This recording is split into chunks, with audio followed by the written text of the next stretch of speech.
Olá, pessoal. Sejam muito bem-vindos à nossa aula de Departamento Pessoal e Finanças da área. Bom, pessoal, nós vamos abordar 4 pontos, né, nessa aula de hoje. Vamos ser práticos, tanto na demonstração do segundo ponto que vai ser abordado, né, que é a respeito de quanto custa, né, um empregado, qual que é o gasto efetivo, né, com a folha de pagamento. Então, nós vamos demonstrar isso aqui juntos e vamos poder compreender, né, a engenharia desse cálculo. E no quarto ponto também nós vamos falar de casos práticos. Nós vamos abordar casos práticos de erros, né, e das consequências por não seguir os procedimentos, né, da área do departamento pessoal.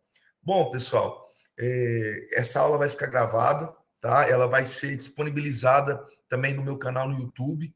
Então, vai ser, você vai ter a possibilidade de conferir depois, né, de ver novamente essa aula, né? E para aqueles que não participaram também, né, vão ter a possibilidade, vão ter condições, né, de assistir também essa aula aqui hoje, ok? Eu quero desde já agradecer a confiança e a disposição de vocês estarem juntos comigo, né, nessa apresentação aqui desse conteúdo tão importante, né, e tão crucial, né, para a vida das empresas, ok? A gente sabe que a relação trabalhista, né, ela ela parte de uma premissa onde ambas as partes elas querem estar resguardadas, até porque a gente sabe que existe, né, por um lado, né, o empregador que está ali investindo no sonho dele, às vezes, né, ele juntou por anos uma reserva e decidiu empreender, né, por sua vez tem um empregado, né, que quer trabalhar, que precisa trabalhar, né, assim como o empreendedor, como o empregador precisa também, e nessa relação é importante, né, que seja percebidos parâmetros legais para que durante toda a relação trabalhista seja uma relação saudável, né, e não tenha problemas judiciais no futuro, ok? Então, entendendo, né, a importância do departamento pessoal nesse sentido, né, que vai amparar ambas partes, né, trazendo quais os direitos, as obrigações, quais as práticas, né, os procedimentos que devem ser adotados na área. Então, é importante a gente conhecer, né, e você está aqui, né, conferindo essa aula, justamente, eu acredito que um dos motivos é esse, você compreender, você conhecer, né, acerca dessa pauta, né, dessa tão importante área, né, que é a área do departamento pessoal. Bom, pessoal, o primeiro ponto que eu quero abordar, né, de maneira objetiva com vocês é em relação aos processos, né? Em relação ao compliance, né? Gestão de prazos e obrigações de pessoal, né? Então, assim, a gente sabe que os procedimentos na área de pessoal, eles são muito importantes, mas não adianta, né, a gente ter conhecimento desses procedimentos e não colocar em prática. Então, de acordo com a atividade de cada empresa, né, vai ter regras específicas, mas o primeiro ponto, né, que fala de compliance, né, sobre seguir as regras legais, né, sobre os procedimentos, as práticas que devem ser adotadas por parte das empresas, né, e também em relação aos empregados, é importante que se tenha um padrão, né, e a partir disso se siga esse padrão, essas regras estabelecidas. Nós temos dois instrumentos muito importantes que precisam ser citados aqui, né, que é a consolidação das leis trabalhistas, a CLT, né, e a convenção coletiva. Então, esses dois instrumentos, eles vão normatizar, né, eles vão estabelecer regras nessa relação trabalhista. E primeiro ponto, de forma objetiva, né, que eu quero tratar com vocês dentro de compliance, né, que é o primeiro ponto, na verdade, que nós estamos falando, é acerca da importância dos processos dentro do departamento pessoal. Então, a gente vê muito no mercado, né, uma prática por parte de muitas empresas em contratar um empregado, né, e fazer um teste com o empregado para depois seguir todo o procedimento relacionado à admissão. Então, dentro de compliance, a primeira parte, né, o primeiro tópico dentro de compliance, né, que eu quero tratar com vocês é a respeito da admissão. Então, a gente vê muito empresário, né, que quer fazer o teste com o empregado, né, ali de 7 dias, né, às vezes 4 dias que seja, né? Alguns fazem de 4 a 7 dias com o empregado, né, para ver se realmente ele vai conseguir, né, atender as demandas da função. Só que a gente sabe que, de acordo com a CLT, né, isso não é permitido. Então, existe um procedimento que deve ser seguido na admissão. Ah, mas Luciano, acaba que se a gente contrata e depois a pessoa ela não consegue exercer, eu vou ter que ficar com essa pessoa no meu quadro de empregados. Sim, você vai ter que ficar, até porque você, né, amparado, né, dentro desse período, né, de experiência para você, dentro de um período, né, que é chamado período de experiência, você é amparado, né, para verificar se o empregado ele realmente vai atender, ele vai conseguir, né, ser amparado pela lei para ver se o empregado ele vai conseguir atender, né, as expectativas, né, as demandas da função, que é o período da experiência. Ah, mas Luciano, eu vou ter que esperar se eu dividir a experiência, por exemplo, em 2 períodos, seja de 30 a 60, né? Ou de 45 a 45, ou quem sabe, né? Por que não? Né? Já que você quer, né, fazer um teste objetivo com o empregado, por que você não faz, então, um teste de 7 dias, né, na experiência? Por que você não coloca lá 7 dias e um período maior na segunda experiência? Mas na sua grande maioria, né, aí o empregador vai falar o seguinte: não, mas aí a primeira experiência ela fica muito pequena, né, comparada à segunda experiência. Então, pode ser que numa primeira semana, né, o empregado ele até desempenhe bem as funções, mas depois, em relação à questão de comprometimento, né, de engajamento com a missão do negócio, às vezes o empregado ele não vai entregar. E aí eu fico refém, né, de um período maior da segunda experiência, né, de terminar a experiência e não ter um encargo, né, com a multa, né, ali por conta de liberar, né, ou demitir o empregado no período da experiência. Então, assim, aí você vê que o primeiro argumento, né, é por conta, né, de perceber se o empregado ele vai conseguir ou não exercer as funções, então coloca ele no teste 7 dias para depois contratar.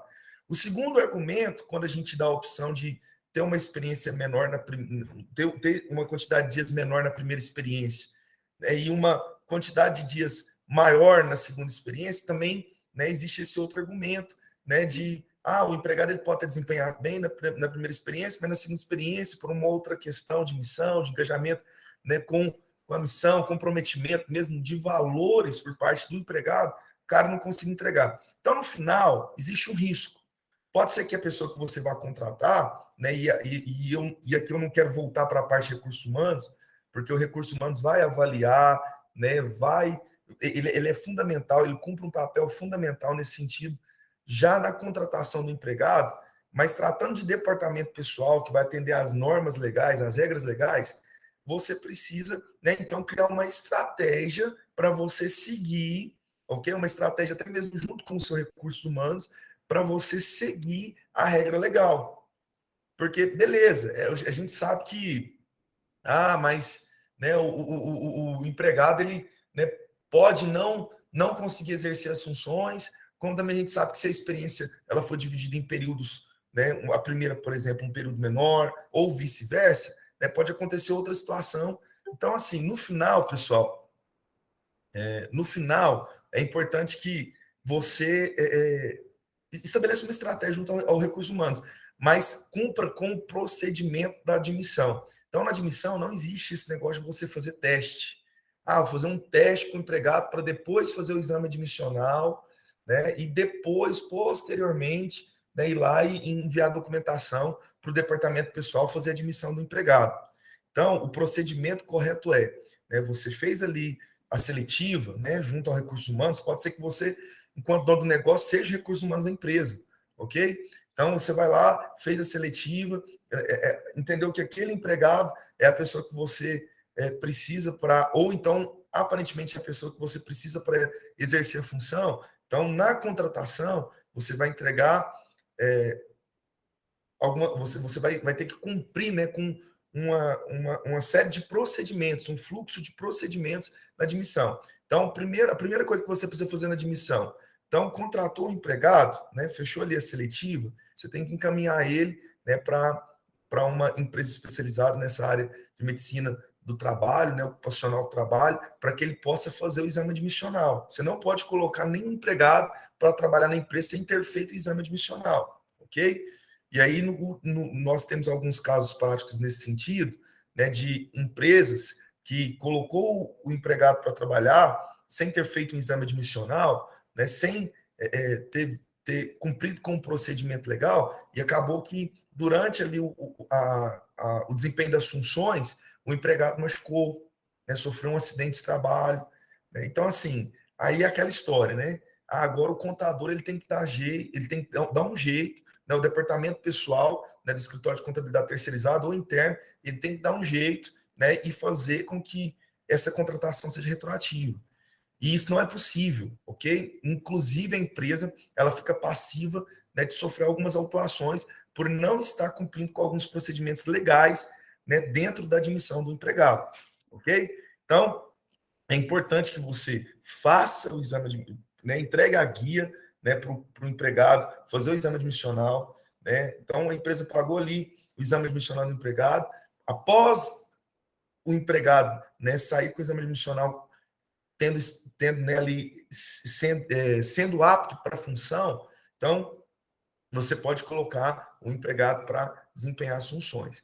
Beleza, coloquei o empregado para desempenhar as funções. Aí, depois de 30, 40 dias, eu vou encaminhar o documento para a contabilidade. Não, isso não existe. Você vai pegar toda uma ficha, né, que o departamento pessoal ou a contabilidade, a área do DP da contabilidade, vai enviar uma ficha para você, onde vai ter uma lista de documentos que você irá encaminhar para a contabilidade. Então, carteira de trabalho, né? Se não tiver no a carteira de trabalho física, a gente sabe que com o advento da carteira de trabalho digital, CTPS digital, né, envia os dados do empregado, né, e aí a contabilidade, por sua vez, ou o departamento pessoal da contabilidade, ok? Faz a admissão do empregado no sistema e gera, né, as obrigações, né, que tem que gerar pertinentes a esse evento, né, da admissão do empregado, ok? Então tem uma lista. Então, os documentos pessoais, né, carteira de trabalho, RG, CPF, ou CNH, comprovante de endereço, se o empregado ele tem filhos menores de 14 anos, para o pagamento do salário família, né, caso, né, ele esteja dentro do valor de salário legal que possa garantir esse direito do salário família, ok, pessoal? Aí vem ali a questão do comprovante das vacinas, do atestado de escolaridade da criança, certidão de nascimento, CPF, ok? Então, o DP ele vai trazer uma série de documentos que também precisam ser entregues para admissão. Por quê, pessoal? Existe, né, com o advento do e-social, uma necessidade que as informações no cadastro do empregado estejam o mais completo possível, ok? Por quê? Porque se não tiver completo, no momento que for gerar uma folha de pagamento, não vai conseguir dar prosseguimento na emissão das guias, por exemplo, né, dos encargos pertinentes à folha mensal dos empregados. Às vezes por conta de um CPF ali do filho, né, do empregado. Então é importante que toda a ficha repassada pelo DP seja entregue todas as informações por parte do empregado. Ok, pessoal? Então, dentro da admissão, é importante você seguir esses passos. Primeiro, exame admissional, depois você pega a ficha junto ao DP, pega toda a documentação repassada, né, pelo empregado e envia ao departamento pessoal, para que o departamento pessoal possa fazer a admissão. Aí vai ser necessário utilizar de um sistema, né, onde você possa fazer o cadastro desses empregados junto à empresa, aí você ele vai lançar todas as informações da admissão, ok? Dentro da admissão, você vai ter que definir o prazo da experiência, né? Qual que é a experiência que eu vou utilizar, né, para esse empregado? Porque a experiência é para ambas partes, é tanto para o empregado quanto para o empregador. Para o empregado, se ele vê se realmente a empresa, né, vai na direção com que ele espera, e o inverso é verdadeiro, né? O empregador, né, verifica se o empregado ele atende, né, não só a função, mas se ele consegue cumprir com a missão, né, com a visão, com os valores, se ele está andando na mesma direção, né, que a empresa. Então, nesse sentido, pessoal, o período de experiência ele cumpre esse propósito, ambas partes avaliarem se faz sentido aquela relação de trabalho, ok? E aí nesse sentido, esse período de experiência vai em um contrato de trabalho, onde vai ser informado todas as cláusulas, né, ali nesse período onde vai acontecer o contrato de trabalho, não só no período da experiência. Então, vai ter lá, dentro do contrato de trabalho, vai ter o período da experiência, sim, mas também vai trazer a função do empregado, quais as regras, as obrigações por parte do empregado, quais as obrigações por parte do empregador, ok? Dentro do contrato de trabalho que vai ser emitido no momento, no ato da admissão do empregado, ok? Vai ser assinado por ambas partes. Pessoal, é muito importante, né, que dentro dessa área de departamento pessoal, né, os responsáveis da área zelem, né, por documentos, né? Então, assim, todos os documentos eles precisam estar assinados, né, por ambas partes, porque vai respaldar, né, ambas partes no futuro, né? Então, em um eventual litígio trabalhista, um contrato de experiência faz diferença. Um contrato de trabalho, né, assinado ali, onde foi informada a experiência, vai fazer diferença. Então, às vezes o pessoal não liga muito, né, por essa questão, por essa parte documental, mas é importantíssimo, ok? Em um segundo momento, eu quero trazer um advogado, né, trabalhista, para realmente a gente entender um pouco mais dessas consequências por não, né, zelar pelos documentos ali na admissão. Então, pessoal, é muito importante que na admissão você faça, né, os sócios da empresa ou o procurador assinar, né, o empregado assinar, tá certo? Na segunda experiência, ambas partes assinarem, tá bom? Então é importante que a gente zele pela documentação, ok? Dos procedimentos, é importante que a gente zele, né, por essa documentação na admissão. Então, documento, pessoal, é prova essencial em um futuro litígio trabalhista, ok? Como eu disse para vocês aqui anteriormente, né, é importante, né, que você zele por esses documentos, porque amanhã ou depois, né, se tiver qualquer problema relacionado essa relação, qualquer problema na relação trabalhista, você vai estar respaldado, né, por documentação. Então é importante que você, né, tenha ali, né, um controle, né, das admissões de todos os empregados. Então, nós vamos ter o livro de registro ou a ficha de registro, né? Livro de registro você pode adquirir e aí você vai ter que preencher manualmente, ou a ficha de registro pode ser tirada pelo sistema ali que faz toda a parte de departamento pessoal. Então, é importante que tenha, né? Que se tenha, né? Essa relação da admissão, tá? Ali no ato da contratação, que depois de ter lançado todas as informações do empregado no sistema, que faça a emissão do contrato de trabalho, das etiquetas, se for o caso, para colocar no contrato de trabalho, se faça a emissão do contrato de trabalho, mencionando o contrato de experiência, e um outro documento, um outro instrumento muito importante, que vai respaldar ambas partes, né, é o código de ética, né, e conduta por parte da empresa. Porque a gente sabe que, dependendo da função, né, ali você vai entregar EPI, né, equipamento de proteção individual, você tem que entregar. Então, já no ato ali né, da admissão, você já tem que entregar esses equipamentos para o empregado. Você vai ali entregar um uniforme para o empregado, você vai também trazer ali as regras, né, pontuais, quanto ao horário, quanto à falta, né, se tiver algum benefício, né, olha, por assiduidade, né, por parte do empregado. Então, isso precisa constar ali no código de ética, né, no manual de código de ética e conduta, né, construído pela empresa e deve ser entregue ao empregado, perdão, do empregador para o empregado. A gente sabe que muita empresa, né, não utiliza desse instrumento, né, o código de ética e conduta. E depois, em um eventual desconto, né, às vezes não tem parâmetro nem fundamento para fazer o desconto. Né? Por quê? Porque simplesmente ir lá e descontar por descontar não faz sentido. Ah, mas o uniforme é meu. Ah, mas o equipamento de proteção ele estragou. Mas não tinha nenhuma informação, né, uma prerrogativa nesse sentido, né, para que você pudesse posteriormente cobrar o empregado, né, pela avaria que ele gerou lá no uniforme, ou às vezes no equipamento de proteção individual.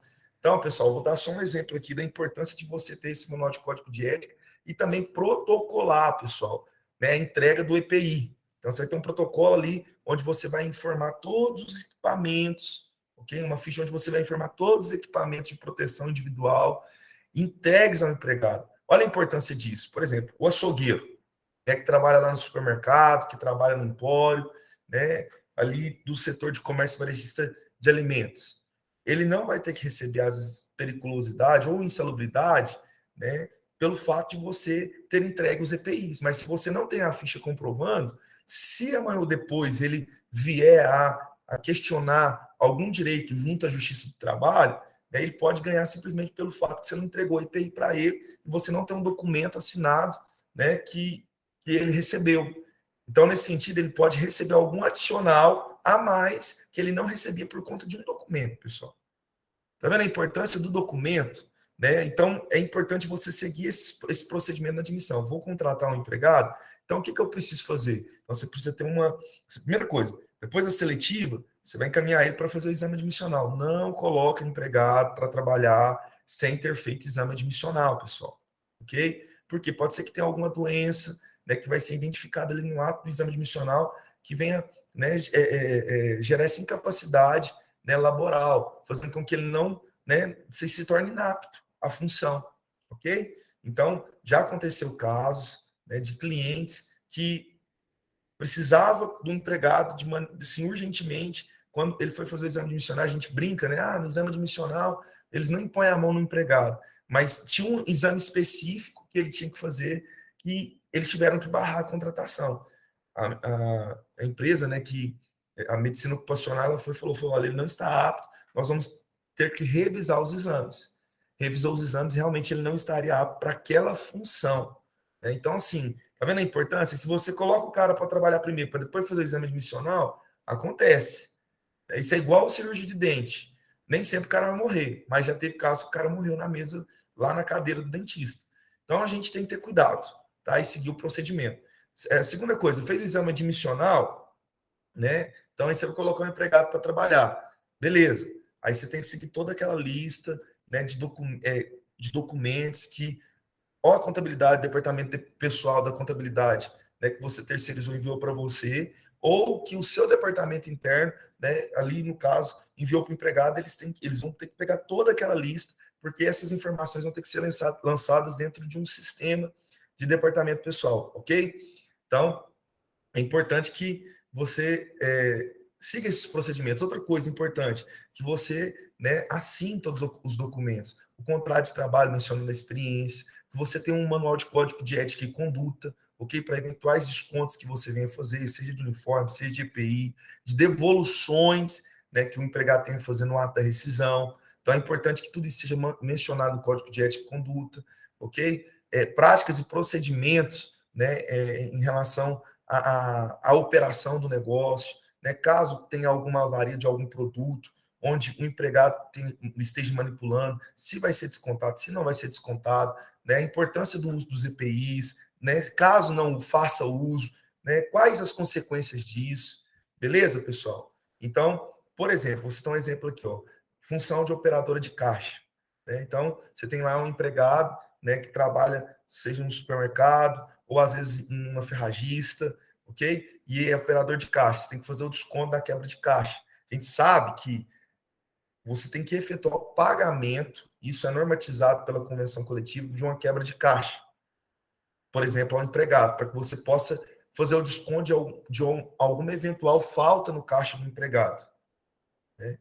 Então, se isso não tiver, às vezes, mencionado lá no código de ética, para aquela determinada função, pode ser que futuramente, né, haja aí uma dualidade, um certo confronto, uma certa dúvida, né, pode ser gerada por conta de uma falta de um documento, né, de uma falta de informação em um documento, ok? Então é importante que você tenha esses procedimentos e siga, né, faça a prática desses procedimentos, ok? Na admissão. Na experiência, é importante você estudar, né, qual o melhor prazo para ambas as experiências, ok? Então, você deve estar munido de documentos durante toda a relação trabalhista e deve ser entregue uma cópia para o empregado, ok? E aí você vai ter que também ter o cuidado. Por exemplo, outro documento importante, né, que por vezes não é feito e de acordo com a reforma que aconteceu em 2017, né, é importante que você tenha esse documento caso você opte, né, pelo banco de horas. Então, antes, a empresa ela tinha que ir lá no sindicato, né, fazer um cadastro, protocolar que ela havia optado pelo banco de horas. Agora, não mais. Se a empresa, dentro de um prazo de 180 dias, né, optar pelo banco de horas, e num prazo de 180 dias, ela quiser compensar as horas adicionais ou fazer cumprir, né, as horas faltantes, ela pode fazer sem nenhum problema. Passados os 180 dias, caso o empregado ele tenha horas no banco, a empresa ela está obrigada a pagar essas horas, ok? É importante a gente mencionar isso. Ou, né, outra situação que pode acontecer, o empregado, dentro desse prazo de 180 dias, ele vem a sair, você também tem que pagar isso na rescisão, ok? Então a gente precisa ter esse cuidado aí, né, de seguir esses procedimentos. E aí você precisa de um acordo, né, de compensação de horas, ok? Informando o artigo da CLT, salvo engano, o artigo 52, onde o empregado vai assinar e você também, tá bom? Dando ciência que realmente é banco de horas. Não fez esse acordo, subtende-se automaticamente que o pagamento é normal de horas extras, ok? E aí você vai ter que analisar a convenção e pagar isso em folha mensal, tá bom? Então, na admissão é importante você ter esses cuidados. Entregar lá todos os documentos, né, contrato de experiência, as etiquetas, a ficha de EPIs, né, o material, a ficha de EPI, por último agora, o acordo de compensação de horas. Então, né, se o empregado ele vai ser optante pelo vale transporte ou não, ok? Então, o empregado ele vai ser optante pelo vale transporte? Sim. Então, ele vai ter que optar pelo vale transporte. Não, não vou ser optante pelo vale transporte.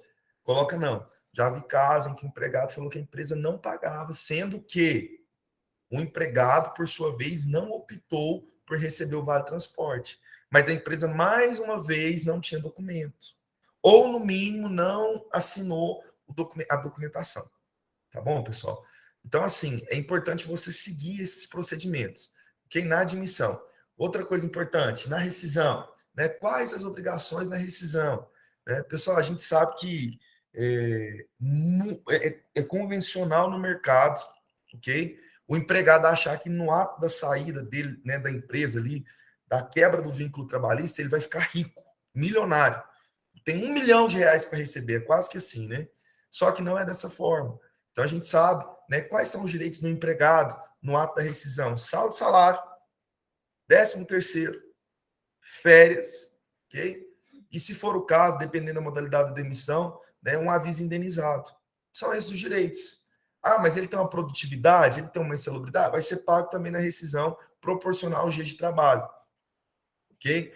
E nesse sentido, no ato da rescisão, é importante você ter uma política, né, de demissão dos empregados. Como assim, Luciano? Uma política de demissão? Vamos lá.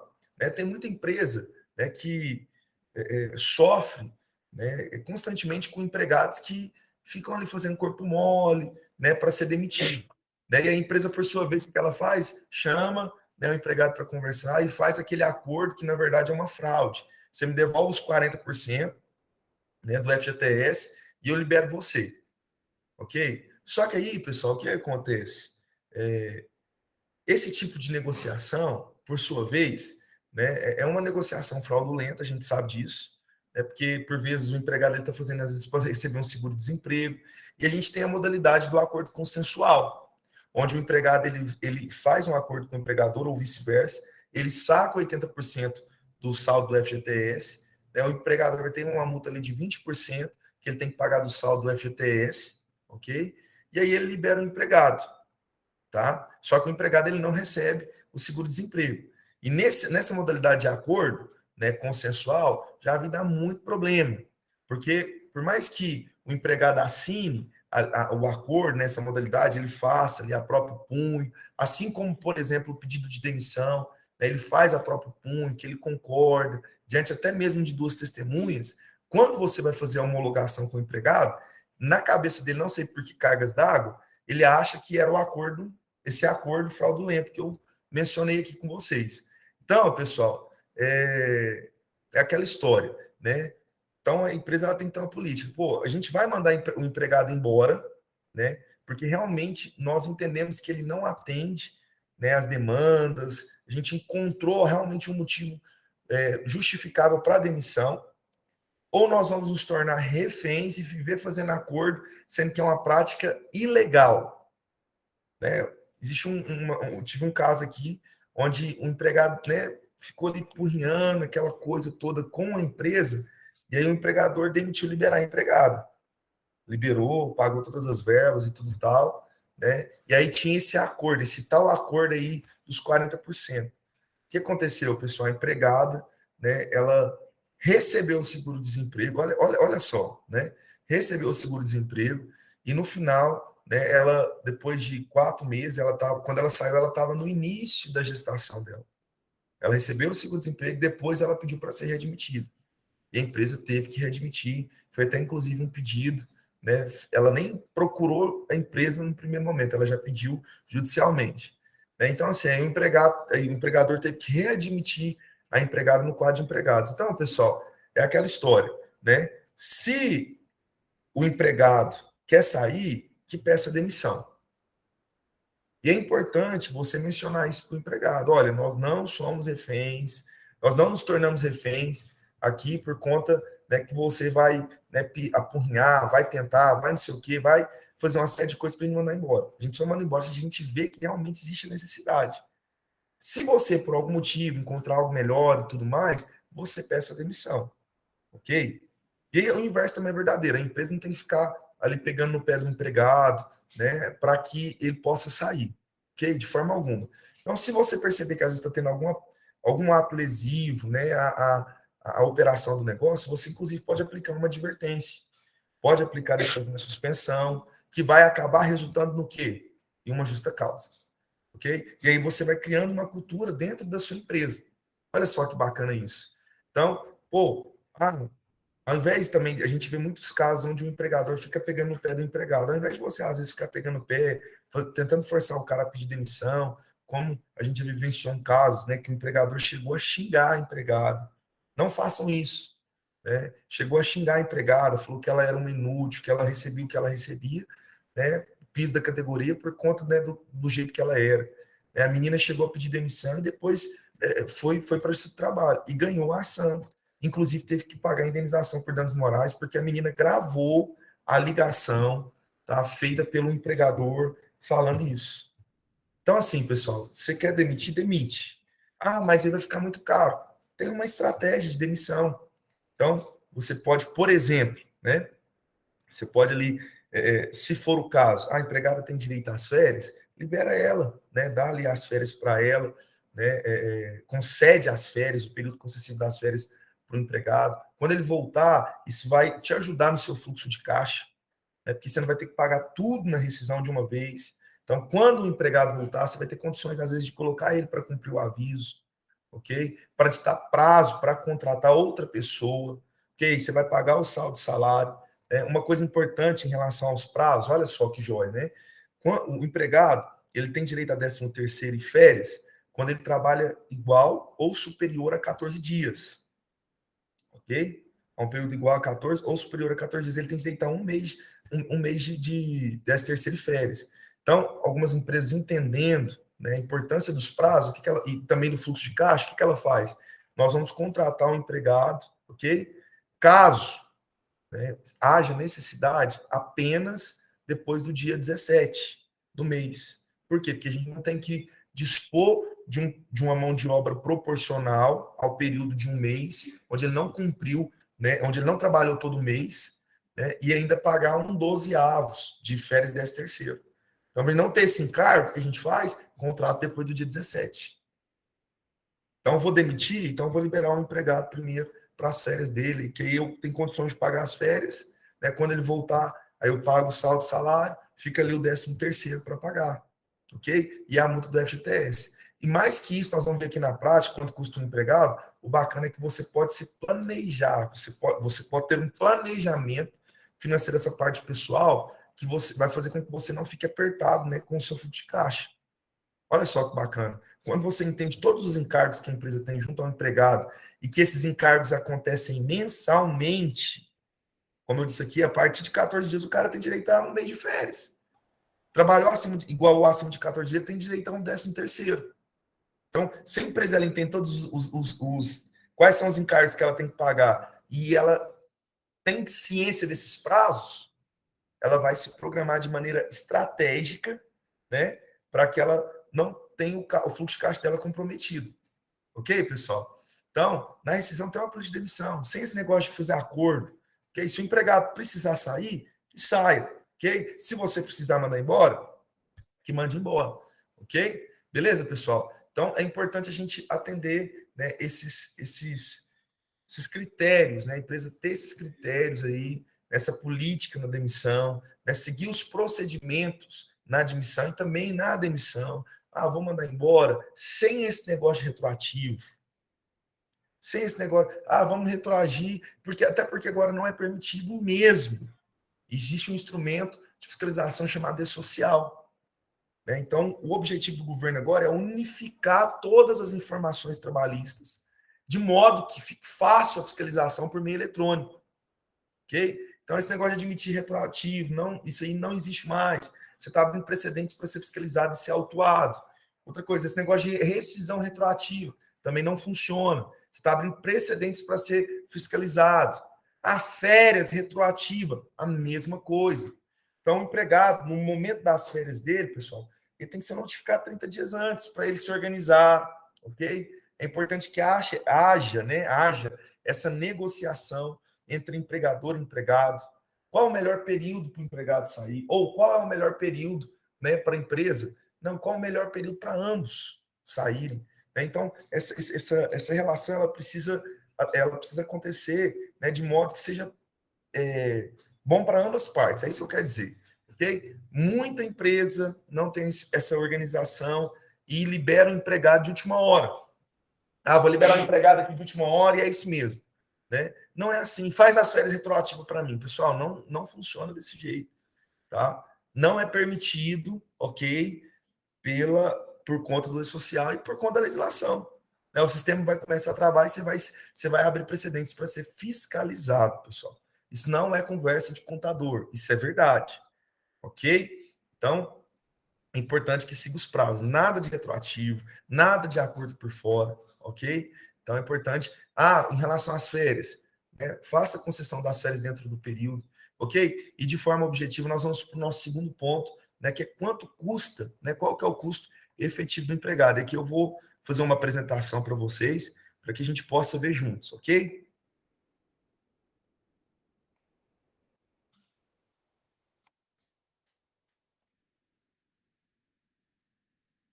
Bom, pessoal, qual que é o custo efetivo de um funcionário?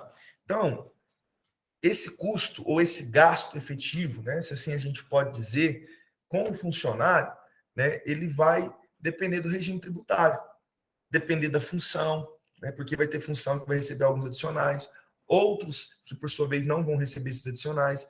Mas a primeira coisa que nós precisamos entender aqui, em relação ao gasto efetivo do funcionário, é qual o regime tributário adotado pela empresa. Então, dentro do nosso sistema tributário nacional, nós temos lá o CIMEI, né?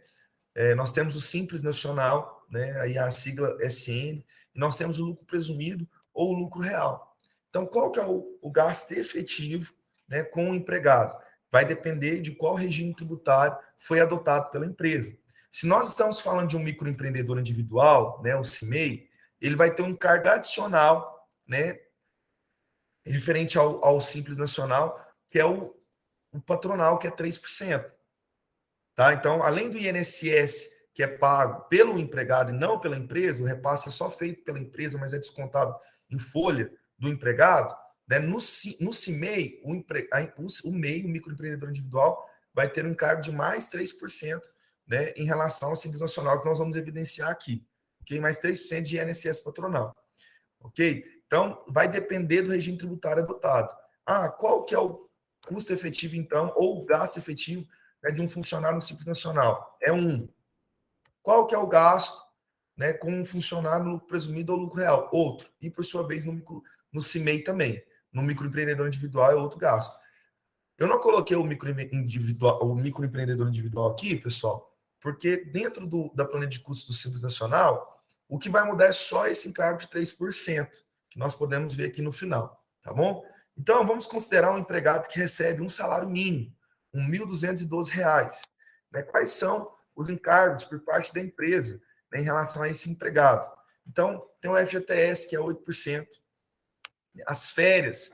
Então, como nós falamos aqui no início, se o empregado ele trabalha um mês, né? Ou se ele trabalha 14 dias, né? Ou mais dentro do mês, ele tem direito a um dozeavos das férias, ok?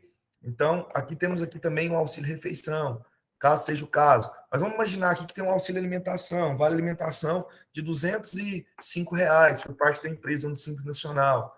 A empresa, às vezes, ela tem um plano de saúde, né, que ela paga lá para o empregado. Mas vamos imaginar que aqui não tem. Vamos pegar uma empresa simples, né, que tem ali 3, 4 empregados. E aí ela vai, né, paga o FGTS, que é 8%, as férias proporcional, né, no caso, quem tem direito às férias a um dozeavos de férias é quem trabalhou 14 dias ou mais. Né? Então, aqui vamos imaginar que esse empregado ele tenha trabalhado 14 dias ou mais. Né? Então, não tem um auxílio refeição, mas tem um auxílio alimentação, mais R$ 205. Essa empresa simples, ela não tem um plano de saúde. Ok, pessoal? Beleza, mas e se tivesse, aumentaria. Não tem outros benefícios, mas tem um terço de férias. Então, 33,33% sobre o valor das férias do mês, um dozeavos. Então, a gente pode pegar aí, ó, R$ 101 e dividir por 3, ok? Nós vamos encontrar o valor de R$ 33,67, referente a um terço constitucional das férias. Temos também o 13º salário proporcional. Aí você fala, não, mas espera aí, não estou entendendo nada. As férias não é pago uma vez ao ano? O 13º não é pago uma vez ao ano? Beleza, pessoal, ele é pago uma vez ao ano. Mas a obrigação, ela acontece todo mês. Por quê? Se o empregado ele trabalha 14 dias ou mais, ele tem direito a um mês de férias. Sob a perspectiva de caixa, pagamento é uma vez no ano. Mas sob a perspectiva de obrigação, ela acontece todo mês. Olha só a importância disso. Por que tem muito empregador que passa apertado na hora de pagar umas férias? Porque ele acha que as férias é uma vez no ano. Não, as férias ela acontece todo mês. A obrigação com as férias é todo mês. Em outras palavras, você deveria poupar todo mês o valor das férias e o valor do 13º, porque ele acontece todo mês. A obrigação ela é mensal. Beleza? Então, temos o 13º aqui de um dozeavos referente a R$ 1.212. Então, você vai pegar 1.212, divide por 12, você vai achar o valor de R$ 101. O FGTS, né, sobre as férias, né, que aqui no caso, aqui na ocasião, né, FGTS sobre um dozeavo de férias, aqui,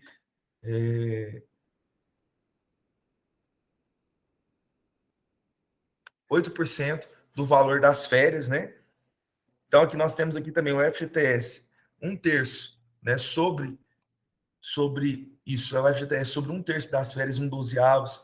Temos o FGTS do 13º salário, um dozeavos, ok?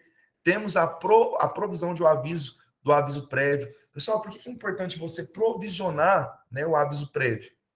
Porque se amanhã ou depois você quiser demitir um empregado, você não fica refém.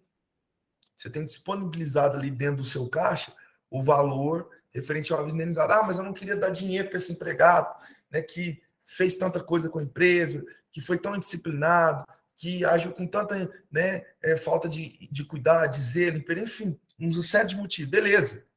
Pior é você permanecer com o empregado, né, e continuar gerando toda essa situação. E quem sabe um problema futuro. Então já libera o empregado e pronto. Então, se você tiver provisionado, você tem aqui o valor de um aviso prévio, um dozeavos, 13º. Então, vamos lá. O FGTS, pessoal, 8% do valor do salário base. As férias, R$ 101. Vamos imaginar que a gente tem um auxílio alimentação de R$ 205, ok? Temos aqui o terço constitucional das férias. 101 dividido por 3, então 33,67. 13º proporcional, R$ 101. E aqui nós temos o FGTS sobre um dozeavos das férias. R$ 8,08, ok? Então você vai pegar aqui o valor das férias, né, de um dozeavos, vai aplicar 8%. Então foi R$ 101, você aplicou 8% sobre R$ 101. Né? FGTS sobre um terço constitucional das férias, né? Que também incide os 8%. Qual que foi o valor do um terço? 33,67. 8% vai dar o valor aí de 2,67.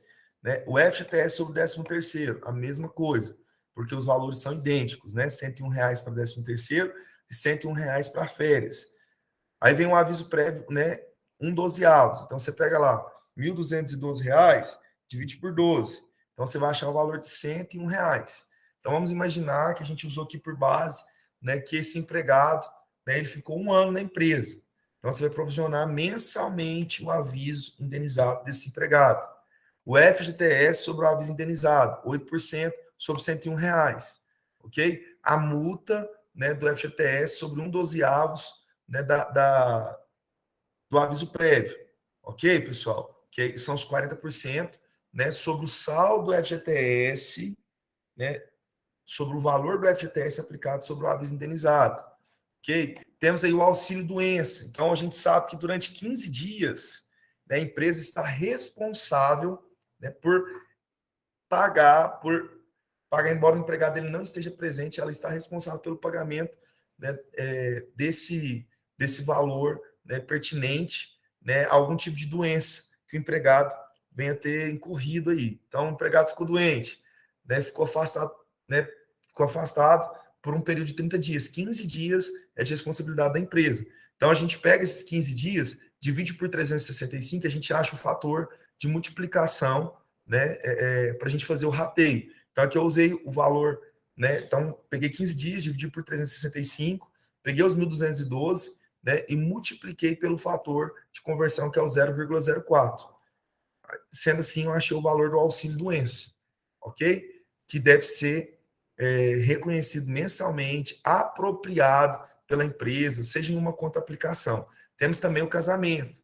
Então, o empregado pode se ausentar por 3 dias em relação à data de casamento, 1 dia na ocasião do voto. E aqui eu usei a mesma sistemática, o fator de conversão, né, considerando dias, né, para aplicação do valor que deve ser poupado aí em relação a esses eventos. Auxílio-doença, quantos dias a empresa ela tem que se responsabilizar? 15 dias. Casamento, 3 dias. Voto, 1 dia. Então, qual que é o valor de encargo, né, mensal, embora a empresa mensalmente vai pagar o FGTS do empregado, né? Às vezes, o vale alimentação vai ter saído do fluxo de caixa. Mas nós temos aqui todas as demais obrigações, que vão culminar no valor de R$ 773,81. Olha só, pessoal, a importância disso, né? Então, assim, às vezes a gente ignora qual que é o percentual de encargo, então, de uma empresa, qual que é o percentual de encargo, né, de um funcionário de uma empresa no Simples Nacional? 64%. Então, esse empregado, na verdade, quanto que ele custa? Então, aqui nós podemos fazer a soma. 1.212, né, mais 773,81. Esse empregado ele vai custar aqui 1.985,81. Ah, mas Luciano, tem uns 7,5% do INSS. Beleza, ok. Mas vamos considerar valor cheio aqui, né? Na ocasião, a gente desconta, vai dar o valor aí aproximado de R$ 1.902, ok? Com desconto do empregado, tá? Então, assim, no final, o valor de custo para a empresa no Simples Nacional desse empregado é 1.985,81. Considerando, assim, o percentual de encargo sobre o salário pago, 64%. Então, aí, para quem é empregado está vendo nessa apresentação, tá aí um dos motivos porque às vezes a empresa ela não consegue pagar um pouco mais, porque existe um valor de encargos que é um valor considerável, 64%.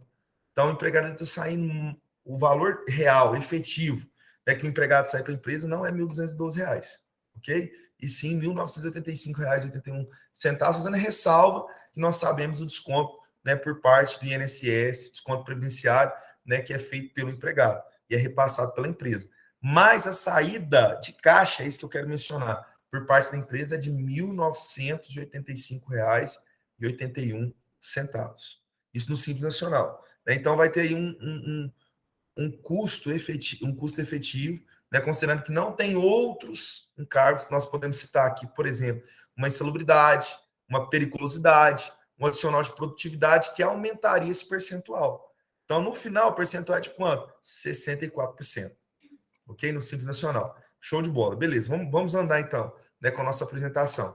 Então, aqui nós temos aqui, né, a empresa lucro presumido, lucro real, que vai seguir a mesma sistemática, no caso, né, do FGTS. Qual o percentual? 8% sobre o salário. Então, 1.212, 8%, R$ 96,96. E aí nós temos um evento que nós não vamos achar, né, dependendo da atividade, porque tem atividade que vai ter esse INSS patronal sim, pessoal, na folha, ok? Mas é uma atividade específica, é uma ou outra atividade específica. Na sua grande maioria, somente as empresas do simples, do lucro presumido, perdão, e do lucro real, que vai ter esse encargo chamado patronal, mais RATFAP e mais terceiros, ok? Então, o que seria esse RAT? Risco ambiental do trabalho, o FAP, fator, né, acidentário previdenciário, né, que no caso aqui na ocasião, o RAT multiplica o FAP para a gente encontrar o percentual que vai ter que ser pago sobre o salário base, ok? Então, o RAT ele vai variar de 1 a 3%, tá? O risco ambiental do trabalho.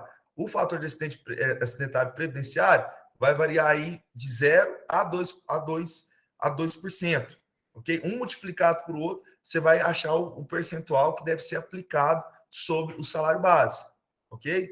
Então vamos imaginar o seguinte, né? Vamos traduzindo na prática. Nós temos o INSS patronal, que é um evento que a gente não vai ver no Simples, exceto para algumas atividades, de 20%, ok? 20%. Então você pega 1.212 vezes 20%, 242,24. Eu peguei um exemplo aqui de uma empresa do comércio, o RAT, né, e o FAP, ok?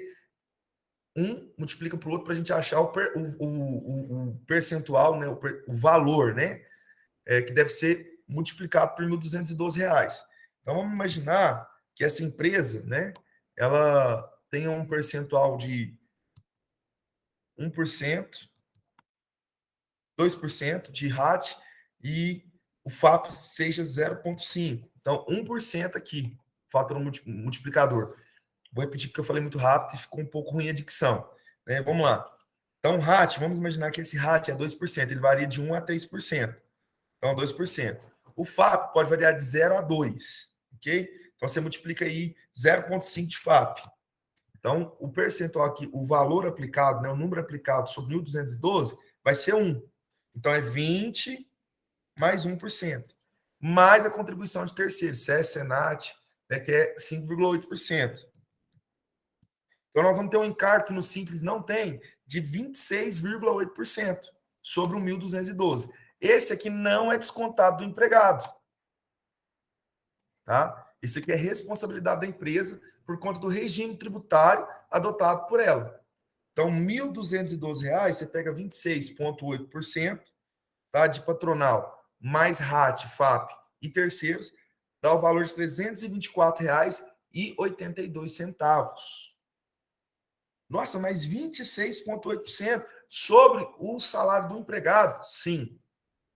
Por isso que quando a gente vai fazer a análise tributária, pode ser que uma empresa no Simples Nacional, isso é uma pauta para outro momento, seja mais interessante sob a perspectiva dos outros impostos do Simples, mudar de regime tributário, né? Não permanecer no Simples.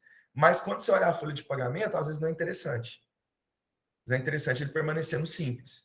Por quê? Porque se ele for para o presumido e para o real, os outros encargos do Simples Nacional que ele paga, né, sobre o faturamento, né, só para a gente abrir um adendo aqui, ficaria mais barato no lucro presumido do lucro real. Mas quando a gente vai para a folha de pagamento, ficaria mais caro. Beleza? Então aqui nós temos, por exemplo, vamos colocar aqui que nesse caso a gente tem a produtividade desse empregado. Né? A gente não colocou lá no outro caso. Vamos zerar aqui e vamos fazer igual no outro caso. Vamos colocar que o auxílio alimentação seja R$ 205. Ok? Beleza? Só para a gente fazer um comparativo. Né? Aí vem as férias no 12avos, que é a mesma sistemática, 1/3 de férias, 13º salário, FGTS sobre as férias, FGTS sobre 1/12avos, né, de 1/3 constitucional das férias, sobre o 13º salário, sobre o aviso prévio indenizado, o FGTS sobre o aviso indenizado, a multa sobre o saldo do FGTS sobre o aviso indenizado, auxílio doença, casamento e voto. Nós temos aqui o valor de R$ 1.098,62, que representa 91% a mais de encargos que a empresa vai ter, né, no lucro presumido ou no lucro real. Ok? Então, comparado ambas as folhas aqui, sem sombra de dúvidas, no Simples Nacional seria mais interessante, tá? Do que, por exemplo, no lucro presumido, por conta de um evento chamado INSS Patronal mais RATFAP e terceiros. Ok, pessoal? Então, tá aí qual que é o custo efetivo. Aí fica a pergunta, quais as ações, né, que a gente pode tomar para a gente não ter dificuldade de pagamento, né, da folha, seja no momento das férias, seja no momento do 13º. Quais as ações que a gente pode tomar? Fica a terceira pergunta aí. Né? Então, se você sabe que mensalmente você tem essas obrigações, embora não tenha saída de caixa, exceto, aqui no caso das empresas do lucro real, lucro presumido, vai ter mensalmente esse encargo aqui, e os demais encargos que acontecem né, por competência, que vai acontecer em alguma data específica, o ideal, pessoal, é que você faça a reserva desse valor. Mas vai ficar muito caro. Será que eu posso reservar um ou outro? Beleza. Você pode reservar um ou outro, mas ainda o seu caixa fica descoberto. Então, qual que é a sugestão nesse caso? A sugestão nesse caso, ok, é que você faça, né? Faça a provisão e faça realmente pegue esse valor e faça a aplicação dele, ok? Por quê, Luciano? Porque quando acontecer esses eventos, seja uma demissão, seja uma férias, um 13º, você não vai afetar o seu caixa, ok? Então, aqui nós mencionamos né, alguns encargos adicionais, auxílio-doença, casamento 3 dias, e temos também a licença paternidade, nós não colocamos aqui, né? Que no caso do pai tem aí 5 dias de licença remunerada para ficar com a criança, né? Produtividade, né, 5% em alguns casos, dependendo da convenção coletiva, insalubridade, que depende da atividade exercida pelo empregado, né? Periculosidade, então a insalubridade a gente sabe aqui, né, que é de 10, 20 ou 40% de acordo com o que o perito determina, né, do salário nacional ou salário mínimo. Já a periculosidade, por sua vez, é 30% sobre o salário contratual. Ok, pessoal?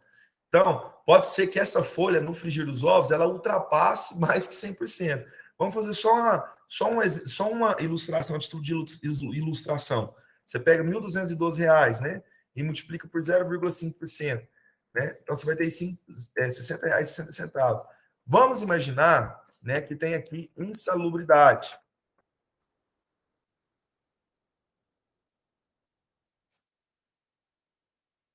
Salubridade é sobre o salário mínimo. No caso aqui é 1.212. Vamos colocar que seja 20%, né? Igual esse valor vezes 0,20. 242,40. Vamos ver para quanto que saltou o percentual de encargo com a folha. 116%. Vamos imaginar que fosse periculosidade, né? Que é 30% do salário contratual.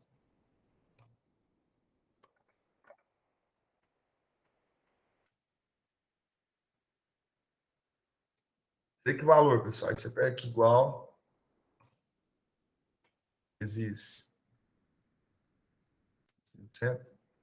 O valor seria de 126%, né, de encargo sobre o valor de 1.212. Pessoal, olha só, tanto que isso é sério, hein? Olha só. Aí vai ter muitos empresários falando o seguinte, Luciano, né, será que seria interessante ter uma empresa no lucro presumido, né, e terceirizar a parte da folha para o Simples Nacional? Pessoal, terceirização, anteriormente a uma lei que foi agora, recentemente, salvo engano, 2017, né, criada, você não poderia terceirizar a atividade fim. Mas agora você pode terceirizar toda a atividade. Então, quer dizer, eu posso colocar minha folha né, em outra empresa terceirizada? Pode. Mas, de todo jeito, cessão de mão de obra, ok? Você tem que aplicar o percentual do patronal. Então, não adianta. Ah, mas eu vou abrir uma outra empresa e vou correr o risco. Beleza, já é uma questão individual de cada um. Mas legalmente não é permitido, porque a cessão de mão de obra, né, ela obriga o recolhimento do patronal, tá? Então não tem isenção de patronal. Você pode estar no simples. É atividade de cessão de mão de obra? Então, está disponibilizando essa mão de obra? Então, quem vai terceirizar vai ter que pagar do mesmo jeito. Ok? Aí é aquela história, se você encontrar uma empresa terceirizada, onde né, ela vai disponibilizar a mão de obra para você, especializada nisso, e no final fica mais barato, aí é uma decisão da gestão do negócio. né, dos gestores do negócio. De toda forma, abrir uma empresa e colocar todos os meus empregados no simples, simplesmente, né? Ficou até meio redundante, simples, simplesmente, né? Então, somente, pronto, ponto, é aquela história. Então, pode ser que, se você não recolher, você vai ser autuado posteriormente, porque é cessão de mão de obra, né? Então, assim, não adianta você simplesmente mudar a empresa para o simples e pronto. Beleza, pessoal? Então, aqui estão os encargos. Então, pode ser que seja 64% sobre o salário ou 126. Aí você multiplica isso. Pode ser que o salário principal da folha seja lá, a título de ilustração, 50 mil. Mas com os encargos vai ultrapassar os 100 mil reais mensais, né, com folha de pagamento. Então, qual que é a ação que eu posso tomar nesse sentido? Faça uma reserva. Aplique esse valor, ok? Porque além de estar rentabilizado, você não vai ser pego descoberto. Ah, mas vai diminuir a minha retirada mensal, porque eu retirava mais. Eu vou ter que aplicar parte desse valor para uma reserva de pessoal, né? Pessoal, o mais interessante é isso, porque no final, quando você tiver que pagar, se você não tiver disponível esse valor, ou você vai ter que arrumar dinheiro, né, integralizar dinheiro de capital próprio para pagar o empregado, ou você vai ter que pegar com um terceiro que vai gerar um custo. Então, tudo é uma questão de custo. Qual que é o custo? Ou será que é mais barato, né, eu aplicar esse valor, né, vai ser rentabilizado, do que de repente pegar um capital próprio ou um capital de terceiro vai me custar mais caro? Tudo uma questão de análise. Então, fica a dica. Vejo muitos empresários, final do ano, tem que pagar 13º no desespero. Porque tem que pagar o 13º, mais a folha, e aí é duas folhas, né, em um período ali, né, praticamente. Então, assim, é a folha de novembro, folha de dezembro, primeira parcela, segunda parcela. Então, assim, o empregado fica louco. Aí, o que acontece? Às vezes, pode ser que, dependendo da atividade, haja uma queda, né, no faturamento. Então, assim, tudo colabora para ter um tipo de dificuldade financeira em relação ao pagamento pessoal. Então, reserva esse valor, aplica esse dinheiro, que aí você vai ficar tranquilo, seu fluxo de caixa não vai sofrer com isso. Ok? E por último, pessoal, para a gente finalizar nossa aula, né? Espero que todos estejam, né, aprendendo e, se não, né, renovando seu conhecimento nesse sentido. Quais são os principais erros, né? Quais são os principais erros, né, por parte das empresas, né, em relação quais são os principais erros em relação a essa parte pessoal, por parte das empresas, né, e cases práticos. Pessoal, então já tive caso onde o empregador não admitiu o empregado machucou sem ter feito todo o processo de admissão e ele teve que ser afastado pelo INSS. E esse empregado, por sua vez, né, já estava ali na empresa há quase que 6 meses. E aí o empregador ligou desesperado porque o cara ia ter que afastar pelo INSS. Então, pessoal, olha só, olha o problema. E aí? E nesse caso, né, o que fazer? Tem que pagar retroativo com juros e multa? Né? Vai ter que ficar passiva de uma autuação por não ter feito admissão? Então, outro caso prático, né? Fica a pergunta, e aí, o que poderia ser feito nesse caso? Outro caso prático, né, em relação a essa parte pessoal. A empresa não tem um controle, né, em relação às férias, né, não tem controle em relação ao período de experiência. Aí, por conta de um dia, né, que passa da experiência, a empresa tem que pagar ali a multa, né, sobre o saldo da FGTS. Ou, por exemplo, passou ali as férias, né, não viu que venceu 2 períodos. A empresa tem que pagar mais uma férias para o empregado, ou seja, paga as férias que ele tem direito mais uma, 2 férias. É por conta que passou o prazo. Então, olha a importância da gestão dos prazos. Outro exemplo que eu posso trazer como caso prático, o tal do acordo, que é a tal da fraude, né, no frigir dos ovos. Fraude. Devolvo os 40%, né, para a empresa, e a empresa, por sua vez, me libera, né? Então, assim, eu falei que no início sobre aquela gestante, né? Mas aí o que aconteceu? O empregador foi lá, o empregado estava com rinha nele, liberou o empregado. O empregado entrou na justiça, né? Porque, primeiro, ficou trabalhando como, né, uma suposta diária, que na verdade não era diária, que já gerou o vínculo ali, porque tinha, né, não era eventual, não existia eventualidade, era recorrente por 90 dias. E depois demitiu o empregado. E a empresa foi demitir o empregado, né, pensando que ele não faria isso. Sendo que, na verdade, se ela, né, tivesse um critério de demissão, no mínimo O cara ia levar de todo jeito? Ia, né? Mas é aquela história. Pelo menos, né, não teria o gasto, né, que teve, né, na liberação do empregado, né, na demissão. E ainda o empregado está cobrando os 40%, né, que foi descontado dele. Então, pessoal, esse negócio de acordo por fora, isso não existe. Isso é fraude, né? Não é legal isso, ok? Então, nós temos alguns casos práticos nesse sentido, né? E mais do que isso, né? Eu vou citar um outro exemplo aqui relacionado à parte de EPI. Vai lá e sobe na caixa d'água, segurança do trabalho. Vai lá e sobe lá na caixa d'água lá e vê a boia lá para a gente. Né? O camarada subiu, quando pensa que não, caiu da escada, arrebentou na pia, né? Machucou, né? Ficou afastado, inclusive recebeu uma indenização por isso e quase perdeu o movimento do braço. Então, pessoal, então assim, da mão, né, junto com o braço. Então, a empresa teve que arcar com toda a despesa e tudo mais. Então, assim, pessoal, é muito importante, né, seguir os procedimentos legais, né, repassados pelo departamento pessoal. Você que é empresário, não caia no erro, né, de achar que é coisa burocrática simplesmente, né, e faça valer o seu sonho, né, faça valer o investimento, tem que você estar aí empreendendo seu negócio, né, seguindo as práticas, né, que são orientadas aí pelo departamento pessoal.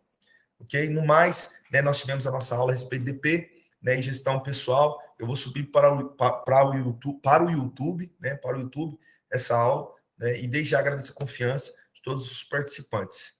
Ok? Tenham um excelente dia, fiquem com Deus e muito obrigado.